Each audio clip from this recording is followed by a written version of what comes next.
क्योंकि आर्टिकल 82 क्या कहता है, रीएडजस्टमेंट आफ्टर ईच सेंसस, प्रत्येक गणना के बाद पुनः समायोजन होना चाहिए, रीएडजस्टमेंट होना चाहिए। किसका? टोटल सीटों का और इंटरनली। आज हरियाणा के पास 10 लोकसभा की सीटें हैं। ये 10 सीटें कहाँ कहाँ से आती है, कैसे आती है, किसकी सीटें कम किसकी सीटें ज्यादा, ये सारा का सारा रीएडजस्टमेंट है इंटरनली। एक तो हो गया टोटल, और एक क्या हो गया इंटरनली।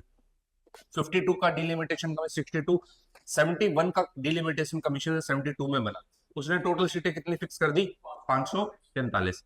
और फिर जब 543 सीटें फिक्स की, तो कहा कि ये जो 543 सीटें हैं, 42nd अमेंडमेंट पास करके ये कहा कि सीटें कब तक फिक्स रहेगी 543, 2001 के साल तक फिक्स रहेगी। तो 2001 आ गया, तो 2001 में इसको बदलना था। बदलने के बाद कौन सा अमेंडमेंट कर दिया 2001 में? 84th amendment. और 84th अमेंडमेंट करके क्या कहा कि ये 2001 वाली सीटें कब तक फिक्स रहेगी? 2026। अब 2026 आ गया, तो देखने वाली बात है इस बार क्या होगा। सीटें कम तो नहीं होंगी, सीटें बढ़ेगी, कितनी बढ़ेगी, एडजस्टमेंट किस तरीके से होगा। देखो एक्चुअल में यहाँ पर प्रॉब्लम क्या आई थी, कब?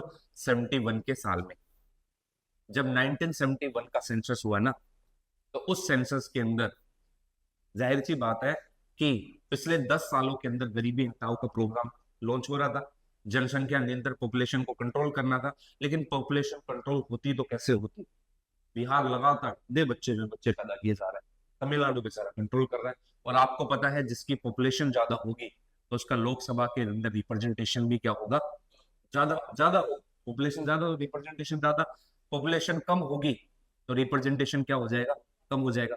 ये इस चीज के ऊपर में डिपेंड करता है कि आपका सांसद या आपका एरिया, उसके लोकसभा के अंदर कितनी सीटें है। इसलिए ध्यान रखना, लोकसभा के अंदर रूल बेसिकली यूपी डिसाइड करता है, राजस्थान डिसाइड करता है, बिहार, बड़े स्टेट डिसाइड करते हैं, क्योंकि उनकी लोकसभा के अंदर सीटें ज्यादा है। इसलिए जब भी लोकसभा के इलेक्शन होते हैं तो सबसे बड़ा ध्यान यूपी की तरफ दिया जाता है। किस तरफ? यूपी की तरफ। छोटे स्टेट को अनदेखा कर दिया जाता है।